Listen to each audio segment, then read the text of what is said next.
Hello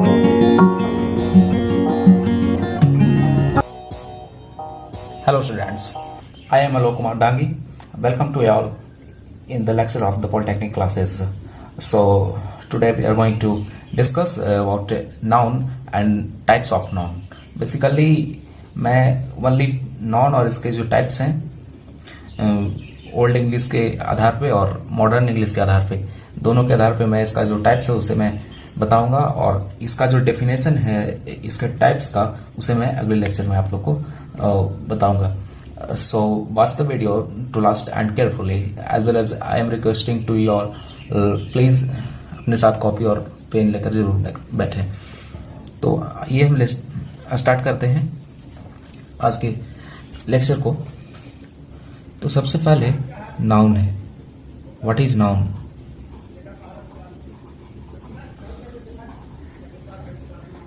तो simply हम जानते हैं noun is a naming word. नाम ही संज्ञा है. जैसे आपने सुना होगा कि सरदार वल्लभ भाई पटेल को लौह पुरुष की संज्ञा दी गई. तो संज्ञा दी गई मतलब नाम दिया गया, उन्हें एक पार्टिकुलर नाम दिया गया. There is a particular name that is लौह पुरुष is given to Sardar Vallabhbhai Patel. तो हम नाम को ही संज्ञा बोलते हैं. ठीक है. और इसका जो डिटेल डिफिनेशन हो सकता है वो कुछ इस तरीके से लिखेंगे और करके द नेम ऑफ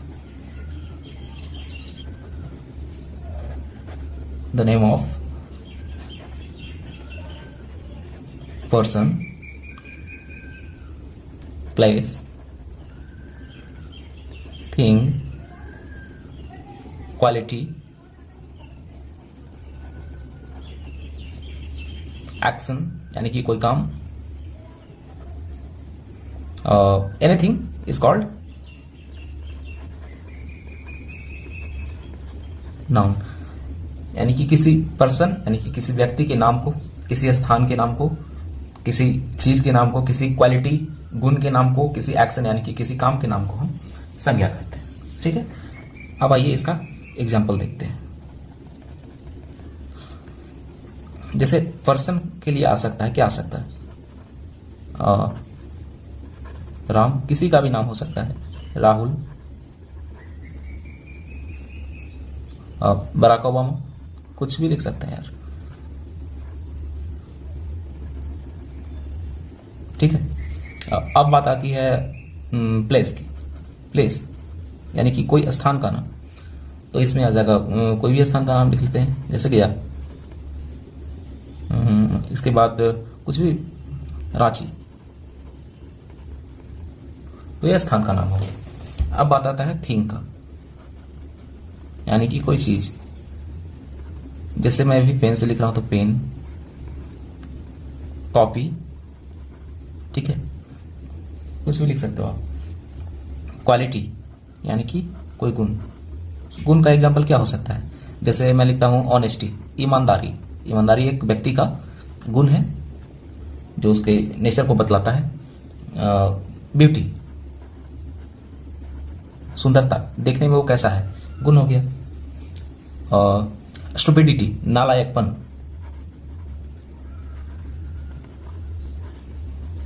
ठीक है. ये सब क्या है?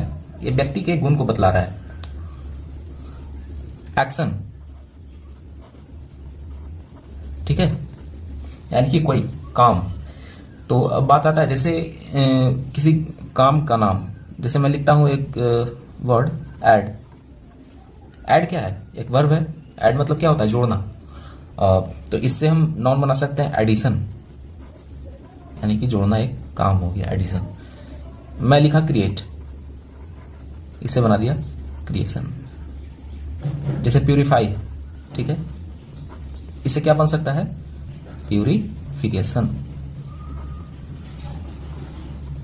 ठीक है, इस तरीके से. चलिए ठीक है, अब ये होगा। अब बात आती है types of noun according to old English grammar, जो आप लोग शायद पढ़ चुके होंगे पहले। तो चलिए रिवाइज हो जाएगा एक तरह से। लिखता हूं मैं types of noun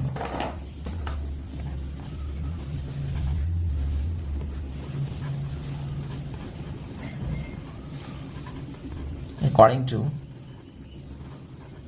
old English grammar.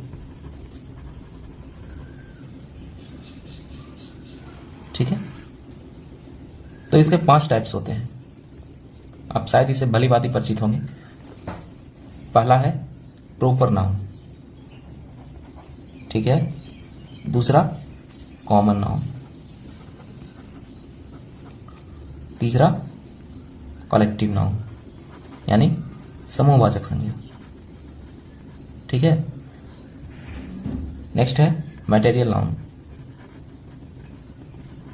यानी जिसे किसी पदार्थ का बोध होता है। मटेरियल यानी कि द्रव्यवाचक संज्ञा। एब्स्ट्रैक्ट नाउन, भाववाचक संज्ञा, जिसे किसी व्यक्ति के भाव, गुण, किसी व्यक्ति, वस्तु, स्थान के भाव या फिर उसका कोई गुण का बोध होता है, उसे हम एब्स्ट्रैक्ट नाउन कहते हैं, यानी कि भाववाचक संज्ञा कहते हैं, एब्स्ट्रैक्ट। ठीक है।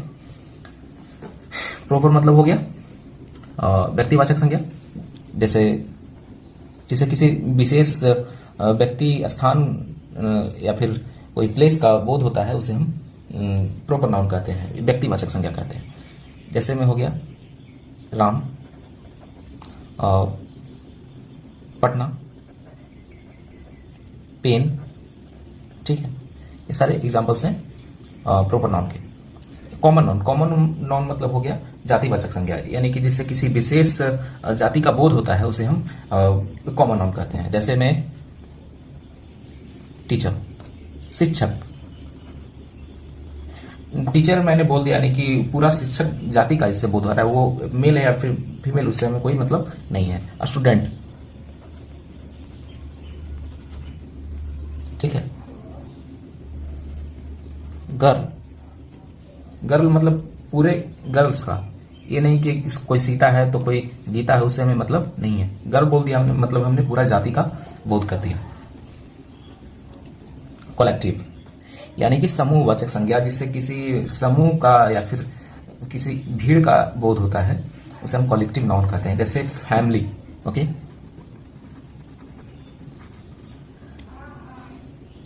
टीम, आर्मी, ये सारे एग्जांपल्स हैं कलेक्टिव नाउन के। अब बात आती है मटेरियल नाउन, जैसे मिल्क हो गया, ऑयल हो गया, सीमेंट, ठीक है, सॉइल, इस तरीके से। अब बात आता है एब्स्ट्रैक्ट नाउन, किसी गुण का, यानी कि ब्यूटी, फ्रीडम, आजादी, ठीक है, ऑनेस्टी, ये सारे एग्जांपल्स हैं एब्स्ट्रैक्ट नाउन के। तो ये हो गया हमारा types of noun according to old English grammar. Now will see the types of noun according to modern English grammar.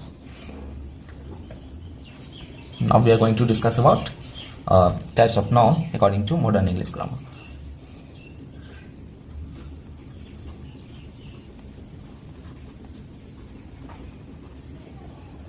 I know number of students don't know about that. Modern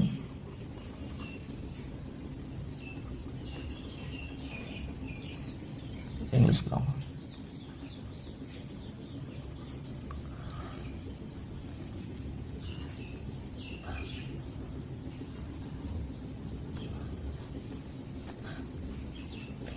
There are only two types of noun according to modern English grammar. One is proper noun, and second one is common noun.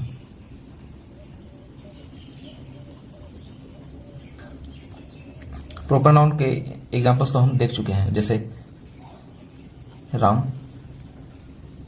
Proper noun मतलब व्यक्तिवाचक संज्ञा, जैसे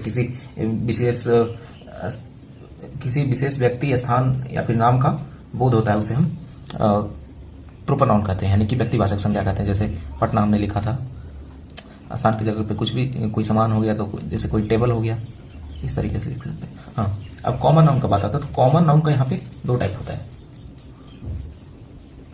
एक होता है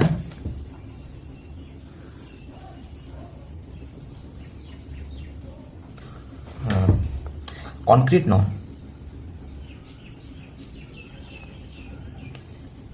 दूसरा हो गया abstract noun. ठीक है, तो कॉन्क्रीट नाउन क्या है, मैं इसे बोलकर ही बता देता हूं अभी, कल मैं इसे आप लोग को पूरा डिटेल में बताऊंगा। इसके जो टाइप्स के जो डिफिनेशन है उसको मैं सारा को मैं लिख करके अच्छे से बताऊंगा अगले लेक्चर में। मैं अभी इसे ऐसे ही बता दे रहा हूँ। कॉन्क्रीट नाउन उसे कहते हैं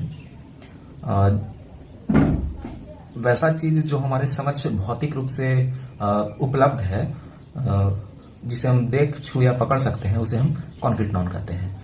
और ऐसी वस्तुएं कुछ जो है काउंटेबल भी हो सकता है, यानी कि जिसे हम गिन भी सकते हैं, और कुछ जो होता है वो अनकाउंटेबल होता है कॉन्क्रीट में।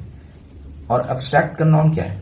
एब्स्ट्रैक्ट नाउन हमने तो ओल्ड इंग्लिश के ग्रामर के अनुसार से ही पढ़ा, लेकिन यहाँ पे डेफिनेशन थोड़ा सा चेंज हो जाता है। एब्स्ट्रैक्ट नाउन का डेफिनेशन जस्ट इसके जो कॉन्क्रीट नाउन है उसके अपोजिट होगा। जैसे हमने इसका डेफिनेशन पढ़ा कॉन्क्रीट नाउन का, कि जो चीज हमारे मतलब कि जो चीज हमारे समझ भौतिक रूप से उपलब्ध है। एब्स्ट्रैक्ट नाउन वो है जो हमारे समझ उपलब्ध नहीं है, जिसे हम देख या छू या पकड़ नहीं सकते। ठीक है, तो कॉन्क्रीट नाउन में हमने बोला कि कुछ नाउन जो हैं काउंटेबल भी हो सकते हैं और कुछ जो हैं अनकाउंटेबल भी हो सकते हैं।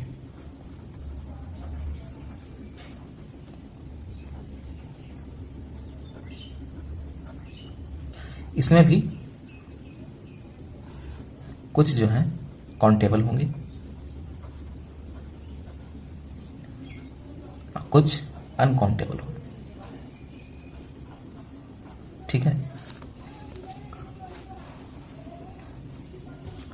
सो देखते हैं काउंटेबल नाउन कौन कौन से है। जैसे कॉन्क्रीट में है जो हमारे समझ बहुत भौतिक रूप से उपलब्ध है, वैसे कौन कौन से होंगे। जैसे हमने लिखा एग्जाम्पल में चेयर, इसे हम काउंट भी कर सकते हैं, तो ये काउंटेबल में आ गया, हमारे समझ उपलब्ध भी है, यानी कि कॉन्क्रीट, और ये काउंटेबल नाउन हो गया। ठीक है, अब नेक्स्ट आता है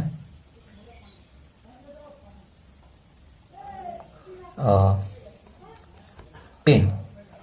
पेन को भी देख या छू या पकड़ सकते हैं और काउंट भी कर सकते हैं। नाइफ, ये सारे कॉन्क्रीट काउंटेबल हैं। अब कॉन्क्रीट अनकाउंटेबल में क्या हो सकते हैं, जैसे हमने लिखा वाटर।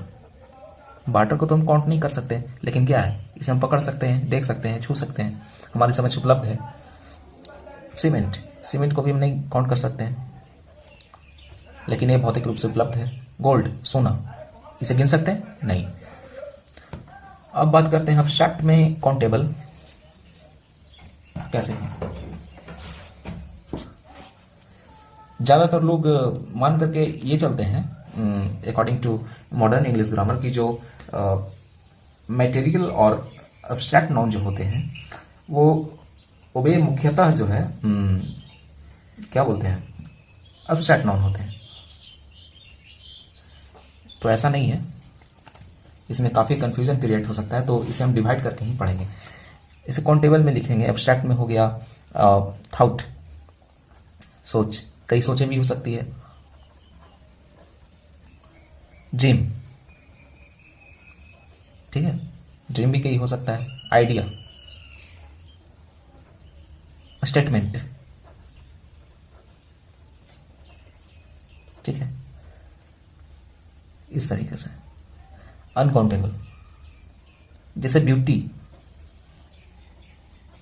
ना तो हम इसे पकड़ सकते हैं, ना देख सकते हैं, ना छू सकते हैं, ना ही हमारे समझ में उपलब्ध है, तो और इसे ना हम गिन सकते हैं, यानी कि हम काउंट भी नहीं कर सकते। जैसे मैं एक और चीज लिख रहा हूं, इंटेलिजेंस, ठीक है, किसी के इंटेलिजेंस को आप ना तो देख सकते हैं, ना ही उसे आप पकड़ सकते हैं, और ना ही उसे आप काउंट कर सकते हैं। तो ये हो गया एब्स्ट्रैक्ट अनकाउंटेबल। और एब्स्ट्रैक्ट काउंटेबल में हमने पढ़ा थाउट, जैसे सोच, किसी के सोच को आप ना तो देख सकते हैं, ना ही उसे छू या पकड़ सकते हैं। तो ये हमारा एब्स्ट्रैक्ट काउंटेबल हो गया। हाँ, हालांकि उसे हम काउंट कर सकते हैं।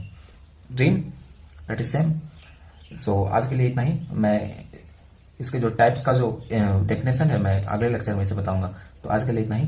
धन्यवाद सभी को इस लेक्चर को केयरफुली देखने के लिए।